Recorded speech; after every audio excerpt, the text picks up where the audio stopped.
شروع اللہ کا نام لے کر جو بڑا مہربان نہایت رحم والا ہے۔ اے پیغمبر صلی اللہ علیہ وآلہ وسلم، لوگوں سے کہہ دو کہ میرے پاس وحی آئی ہے کہ جنوں کی ایک جماعت نے اس کتاب کو سنا تو کہنے لگے کہ ہم نے ایک عجیب قرآن سنا جو بھلائی کا رستہ بتاتا ہے، سو ہم اس پر ایمان لے آئے، اور ہم اپنے پروردگار کے ساتھ کسی کو شریک نہیں بنائیں گے، اور یہ کہ ہمارے پروردگار کی شان بہت بلند ہے، وہ نہ بیوی رکھتا ہے نہ اولاد، اور یہ کہ ہم میں سے کوئی بے وقوف اللہ کے بارے میں جھوٹ گھڑتا ہے، اور ہمارا یہ خیال تھا کہ انسان اور جن اللہ کی نسبت جھوٹ نہیں بولیں گے، اور یہ کہ بعض بنی آدم بعض جنات کی پناہ لیا کرتے تھے تو اس سے ان کی سرکشی اور بڑھ گئی تھی، اور یہ کہ ان کا بھی یہی اعتقاد تھا جس طرح تمہارا تھا کہ اللہ کسی کو نہیں زندہ کرے گا، اور یہ کہ ہم نے آسمان کو ٹٹولا تو اس کو مضبوط چوکیداروں اور انگاروں سے بھرا ہوا پایا،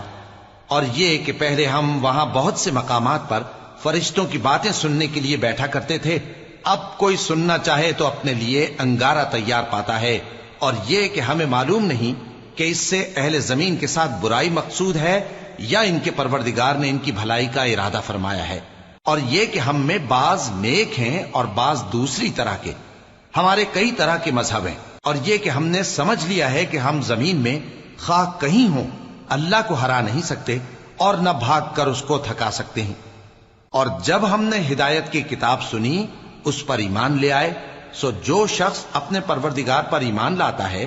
تو اس کو نہ نقصان کا خوف ہے نہ کسی طرح کے ظلم کا، اور یہ کہ ہم میں بعض فرما بردار ہیں اور بعض نافرمان ہیں، تو جو فرما بردار ہوئے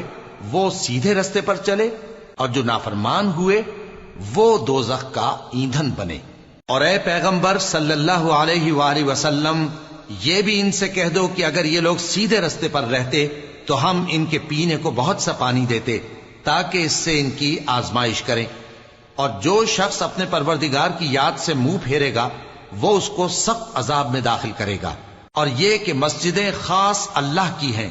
تو اللہ کے ساتھ کسی اور کی عبادت نہ کرو، اور جب اللہ کے بندے یعنی یہ پیغمبر صلی اللہ علیہ وآلہ وسلم اس کی عبادت کو کھڑے ہوئے تو کافر ان کے گرد ہجوم کر لینے کو تھے۔ اے نبی صلی اللہ علیہ وآلہ وسلم، کہہ دو کہ میں تو اپنے پروردگار ہی کی عبادت کرتا ہوں اور کسی کو اس کا شریک نہیں بناتا، یہ بھی کہہ دو کہ میں تمہارے لیے نہ کسی نقصان کا اور نہ نفع کا کچھ اختیار رکھتا ہوں، یہ بھی کہہ دو کہ اللہ کے عذاب سے مجھے کوئی پناہ نہیں دے سکتا اور میں اس کے سوا کوئی جائے پناہ نہیں پاؤں گا، ہاں اللہ کی طرف سے احکام کا اور اس کے پیغاموں کا پہنچا دینا ہی میرے ذمہ ہے، اور جو شخص اللہ اور اس کے پیغمبر کی نافرمانی کرے گا تو ایسوں کے لیے جہنم کی آگ ہے، وہ ہمیشہ ہمیشہ اس میں رہیں گے، یہاں تک کہ جب یہ لوگ وہ دن دیکھ لیں گے جس کا ان سے وعدہ کیا جاتا ہے، تب ان کو معلوم ہو جائے گا کہ مددگار کس کے کمزور ہیں اور شمار کن کا تھوڑا ہے۔ کہہ دو کہ جس دن کا تم سے وعدہ کیا جاتا ہے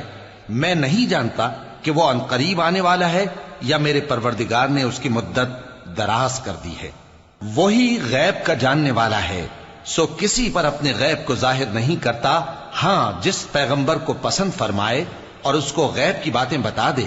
تو اس کے آگے اور پیچھے نگہبان مقرر کر دیتا ہے تاکہ معلوم فرمائے کہ انہوں نے اپنے پروردگار کے پیغام پہنچا دیے ہیں، اور یوں تو اس نے ان کی سب چیزوں کا ہر طرف سے احاطہ کر رکھا ہے اور ایک ایک چیز گن رکھی ہے۔